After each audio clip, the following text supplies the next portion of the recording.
L'état ultime, qui est aussi notre état naturel, qui n'est même pas un état, c'est ce que nous sommes.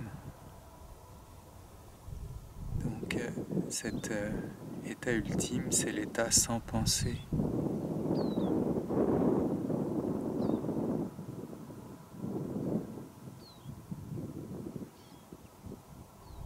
Ramana Maharshi disait qu'il était aussi difficile pour lui de penser que pour nous de ne pas penser. Penser et rêver, c'est la même chose. Quand vous regardez attentivement, quand vous êtes dans la pratique profonde de l'attention ramenée en elle-même, pour ne pas accrocher aux pensées, eh bien, vous êtes là, vous dites je le tiens, c'est bon, ça va. Et puis, à un moment donné, en quelque sorte, vous ouvrez les yeux, vous étiez en train de rêver, vous pensiez à nouveau. Penser et rêver, c'est la même chose. Alors sans relâche, on ramène l'attention à sa source. Et donc il ne s'agit pas seulement de laisser passer les pensées, il s'agit de s'en détourner totalement.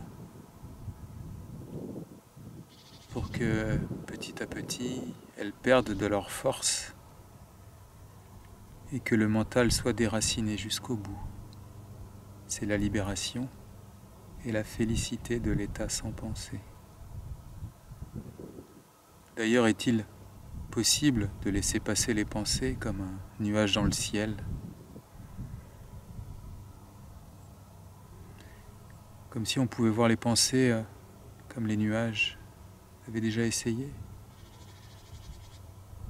Quelle tête ça aurait une pensée vue de loin? Une pensée, on la pense? Ou il n'y en a pas? Il y a quand même une gradation. Quand on est plongé complètement dans la sphère mentale, alors le penseur et la pensée sont la même chose. Et puis petit à petit, à force de se désidentifier,